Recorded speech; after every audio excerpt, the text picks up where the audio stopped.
Every month, I try to film a quick overview video on what gear lived in my pockets. Sometimes things change, other times my setup just stays the same.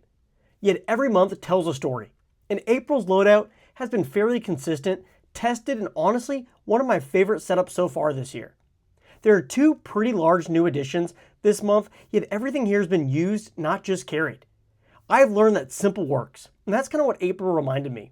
When you narrow down things at just what you need, every item matters more. Every piece has a role, a purpose, and a reason it made the cut. This setup isn't just about having more, it's about carrying better. So without further ado, here's my April EDC. Let's get into it. First up is the Multitool, and this is one of the big new additions for me. Over the past few years, I've been strictly a Leatherman fanboy, and I've either carried the Wave, Free P2, or the Arc. Yet I managed to pick up this Victorinox Spirit X on Blade Binge for around half off what they typically cost, and I honestly couldn't be more impressed. The quality just feels so much higher than that of Leatherman, and I really enjoy the tool set and the overall footprint and layout. But it's not the absolute best tool in the world, as it lacks a pocket clip and is not really one-hand accessible, but overlooking those few drawbacks, this thing is absolutely killer. I posted a video on this tool a little while back, and you can click there if you want to see my thoughts over it a little bit more in depth. But this month was the first month I really carried it, and I really enjoyed it, and this may have dethroned my Leathermans for the time being. Yet this wasn't the only multi-tool that actually made the cut. Funny enough, on the days where I didn't feel like lugging around a full-size multi-tool, I simply tossed this small Nextool S0 in my pocket.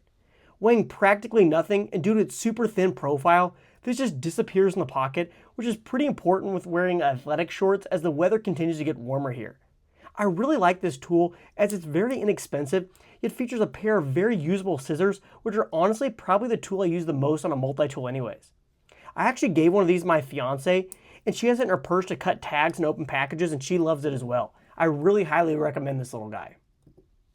Next up is knives. Running the channel, I'm always carrying different knives to review and feature on here, yet this month has been definitely a hectic one with a lot of wedding and honeymoon planning, so I really didn't get a chance to carry and test a lot of knives like I normally do. So this month, I mainly carried my tried and tested Kershaw Bel Air. I've covered this knife so much and for such good reason. I just feel like it's the best knife you can buy right now for the money. For around $130, you're getting a Magna Cut blade, very fidgety action with a really dialed in crossbar lock, and best of all, it's made in the United States. You can spend a lot more and get a knife that isn't half as good. As controversial it is to say, this might honestly be my favorite knife in my entire collection, and if I had to get rid of all of it tomorrow, and if I just kept this, I'd be happy with it. It's also really slim and pretty lightweight, so it works really great in the upcoming warmer weather, and it makes a great carry option in shorts. But sometimes I want to switch it up and put a folder away and instead carry a small fixed blade. I have a nice growing collection of small fixed blades, but this is one that is actually a return for me. This is the Petrified Fish Bison. I actually had this knife last year and I sold it, and I saw a nice deal on one pop up again on Blade Binge and I purchased it again. Just a really simple, small knife made out of 14C 28N. Just honestly really simple, but it's kind of the point. It works extremely well for what it is, and it came razor sharp. So sharp, in fact, that when trying to add a laner to the back, it happened to pop out of the sheath and slice deep into my thumb, hence the band-aid here.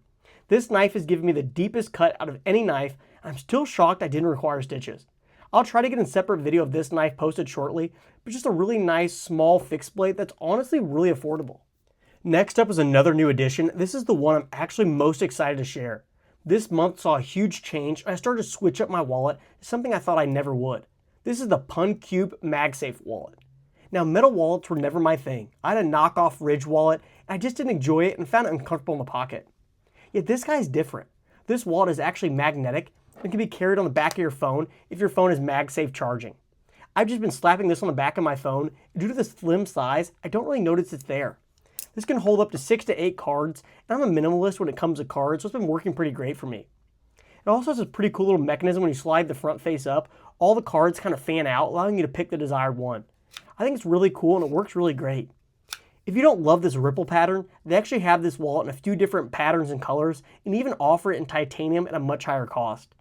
This wallet is just under 90 bucks, and though it's a little bit high, I think it's a really great quality wallet, and I really like freeing up the space in my pocket by having a wallet and phone now combined.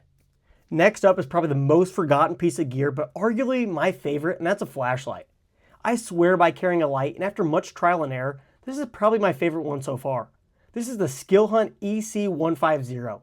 It's not perfect, but it's really close. It has a very high lumen output, very simple and easy UI, two-way reversible pocket clip, magnetic tail cap, and even has onboard USB-C charging. It just has almost every feature I look for in a small pocket flashlight, and just does it all really well. My only gripe that it's a little bit thick, and I'd love to see this slimmed down just a little bit more. Other than that, this is probably the ultimate EDC flashlight for me, and I can't see this changing anytime soon. I think that rounds out what I carried this month. Most of it stayed the same, yet we actually had two really big additions that I'm really excited to see how they perform in the coming months. So what do you think of my setup? Let me know down in the comments. Thanks so much for watching. Don't forget to like and subscribe, and I'll catch you in the next one.